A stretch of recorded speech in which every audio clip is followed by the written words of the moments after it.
this show is clean, pretty much. Mike's Daily Podcast. Episode 786. Hello, it's Mike Matthews, broadcasting from the last place on Earth, located somewhere in Podcastro Valley, California. I don't know why, I was kind of going Swedish there. It was weird. Today, we have the finale of my interview with Mary Cobra of the Detroit Cobras, plus we hear from Benita, the Disgruntled Fiddle Player. Mike's Daily Podcast. The Brewmaster. And we can finally say goodbye to Google Glass. Yay. I like the band Slayer. Mike's Daily Podcast. And on the last show, Floyd and John Deere said they're going to take me to a Christopher concert on my birthday. I go, squee, that's awesome. Krista Berg, the lady in red, and don't pay the ferryman. Yeah, I think he might be dead. No, wait. He's alive. He had bushy eyebrows. Mike's Daily Podcast. Have you ever watched the show The Mighty Boosh? They made fun of him on that. Mike's. But then Gary Newman Daily made guest appearances podcast on that funky British show. Yeah! Which you can't find anywhere. Any place at all. It's not on YouTube or anything. It's kind of sad, but it was a great show. So I put up my Christmas ornaments. Oh, look who just walked in. Hi, Mike. It's Benita, the rodeo queen. How you doing?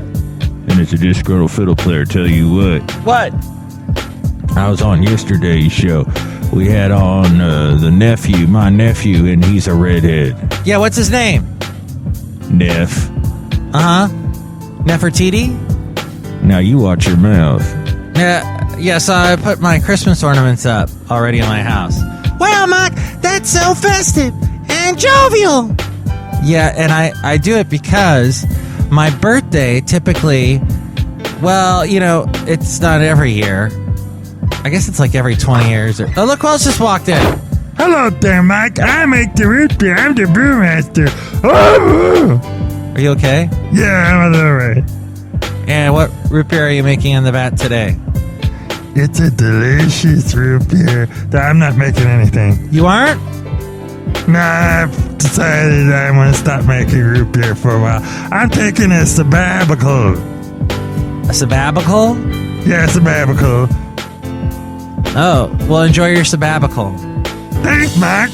Yeah, so I put Christmas ornaments up in my house because it feels festive. My birthday is Saturday. And since it's not on Thanksgiving like I often remember it being, I just decided, you know, it's going to be festive here anyway. And I put Christmas ornaments up here at the last place on Earth. You guys like it? Yeah, Mike. It makes me want to pull my eyes out. Yeah, Mike, we don't really want to see any Christmas stuff right now. We feel we got a little bit of leeway time. But don't you want to welcome in the birth of Jesus Christ, your Lord and Savior? Don't you use his name in vain. I was addressing a person, historical, religious person, spiritual deity person to people. Yeah, you know what? You can just stop talking right now. I feel as if you're judging me. And Jesus said, judge not lest ye be judged. Or you stop quoting him and just addressing him. Talk about someone else like Chris Hemsworth. I don't really know who he is. Except he's like the sexiest man alive, and that he was on Saturday Night Live and he was okay on that. And he's in some movie that's got a bunch of superheroes in it. Yeah, the one I saw 50 times. Galaxy of the Guardians. That one. You didn't say the name of the movie right. Yeah, okay, but I saw it 50 times, so I'm a little bit messed up. Let's hear it for Guardians of the Galaxy. They made so much money. Dumb and Dumber's made so much money now. And soon Mockingjay will just basically turn on the vacuum cleaner and suck up all the money out of all the tweens that are going to go rush out and see it. Well, actually, they're older.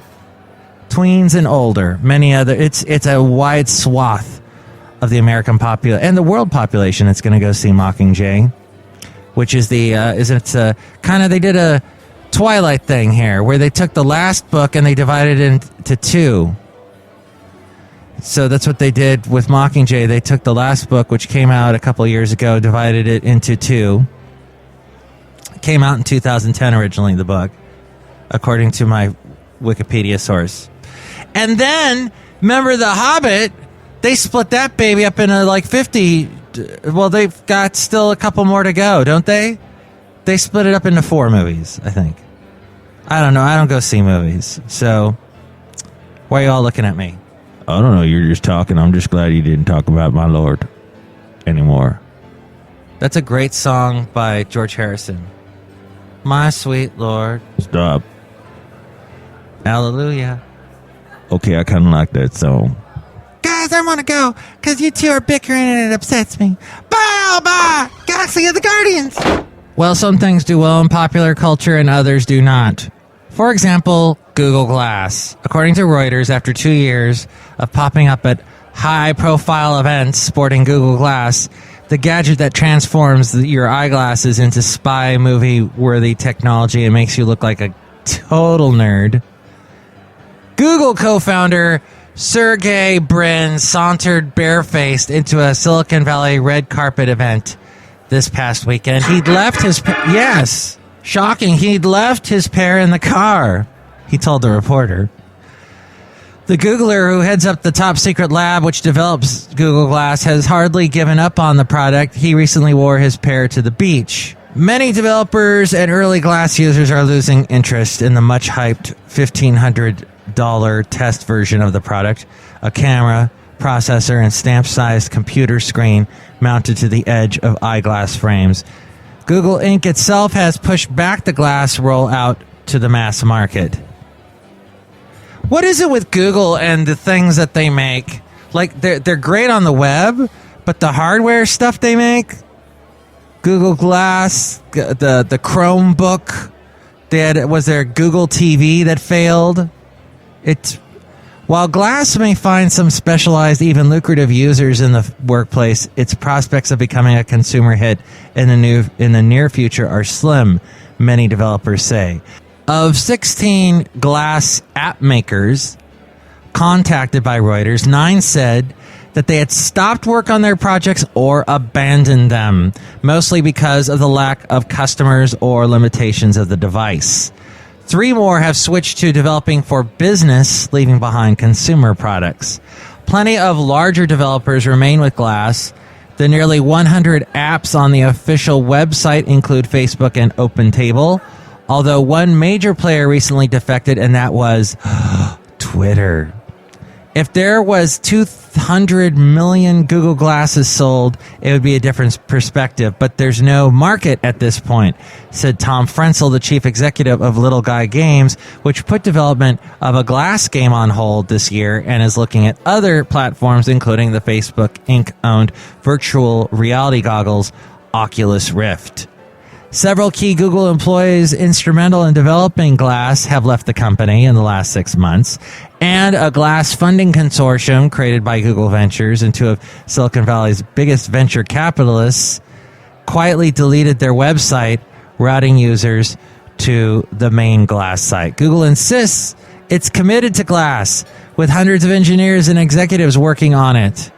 Glass was the first project to emerge from Google X's division, the secretive group tasked with developing moonshot products such as self-driving cars. Glass and wearable devices overall amount to a new technology, as smartphones once were, that will likely take time to evolve into a product that clicks with consumers. By the way, Glass sells now on eBay for as little as half the list price. What do you think about Google Glass? Do you own some? Are you listening to the show through it right now? I just think that people like simplicity, and the Glasses concept was just not simple enough for them. No matter how many cutesy commercials Google makes, with their real down-home, hipster-laden commercials, kind of shot documentary style, with always have the nice, soft, mellow music in the background. Kind of... Who's the guy that does all the music, or woman that does all the music for their stuff? It's always the same kind of... They hardly ever use any words. Just sort of like, hi, we're showing you what it is, and we're not going to spoon feed this to you because we know that will make you feel stupid. And we're Google, and we try not to make you feel stupid. So buy our products today, which you won't. Email me, MIKEs-DAILY-PODCAST-786-Rock. We read your comments on the section emails from email. Oh, what do you think about me putting Christmas ornaments up right now? I am an idiot for doing that. Ho, ho, ho. Email me, MIKEs-DAILY-PODCAST-786-Rock.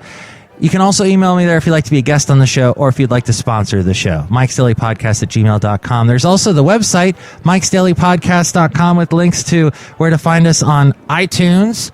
Subscribe to the show in iTunes. You can also comment on the show and rate the show, and that helps our ranking if you do that. Thank you if you've done that. Also, there's the Facebook page. Like the Facebook page, and when I post a new show, share that with your friends, and more people will find out about us. It's a great way to support the show. The link there to where to find us on Facebook is at MIKES-DAILY-PODCAST.com, as well as a link to Amazon. Click on that link through MIKES-DAILY-PODCAST.com whenever you do your Amazon shopping, and that helps us out, and it doesn't change the way you shop. And you can bookmark that link through MIKES-DAILY-PODCAST.com, and that helps us out too. There's also links to where to find us on YouTube, SoundCloud, Stitcher, Spreaker, Mixcloud, Podomatic, Yelp, Tumblr, and Twitter. You can also hear all my past interviews, as well as catch the blog and the daily podcast picture at MIKES-DAILY-PODCAST.com. Into an interview. Yeah. I'm speaking with Mary Cobra of the Detroit Cobras. It's been so great talking to you. Woohoo. And I wanted to, I read that interview that your lead singer, Rachel Nagy, said in TheExaminer.com. She said, when I was in my 20s, nobody talked about developing their personal brand. You're Joe Blow. You're not a brand. Are we really going to corporatize each and every one of ourselves? She said. I thought Yes. that was cool. Did you tell her to say that? No. She's got her own big mouth as well. You talk to both of us, it just go in a psychotic circle. Wow. I don't know. That would be an interesting thing to do that sometime. Yeah, it's hard to take sometimes. Have like, both. don't stop. Well, I wanted to play "Won't You Dance with Me," and how did this song get recorded? What were you? That was Right. we had heard the song, and it was we didn't realize that it was Mitch Ryder's and the Detroit Whales' first 45. And it kind of, I think Sundays had just put it out, and somebody played it for us, and we loved it. And later on, and it's funny because I kind of like when mixing the song, I kind of took the drums down a lot because it wasn't catching the spirit of the song that much. And it's funny how in tune I was to the drumming of that band before even knowing how much I love the drumming of that band. I mean, I don't, the Wheels is one of those things where, like, you don't realize you're listening to the Wheels, and then later on you realize how great they were. I mean, they really, really are good. And there's another band that, did a great job on covers. I mean, unbelievable. I mean, Mitch Ryder. As a matter of fact, the drummer, Johnny B., he gave me a copy of...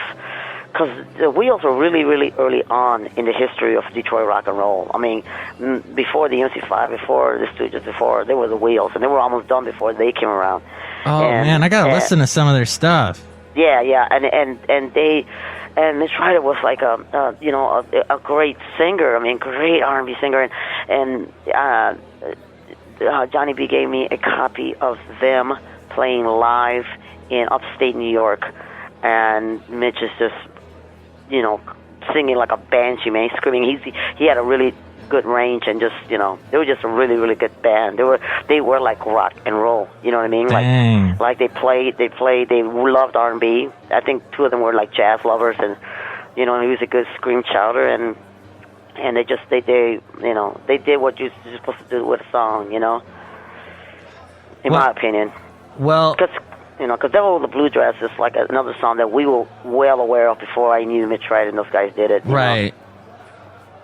Well, let's play Won't You Dance With Me. And Mary, thank you so much for being on Mike's Daily Podcast. And I thank Meg White for the use of her computer. And what does she do these days? Is she just like... Oh, she's awesome, man. She's... We have parties, and wow. We had sandwich parties last Saturday. Oh, sandwich parties! Yeah, they're awesome. Oh, that sounds good. I like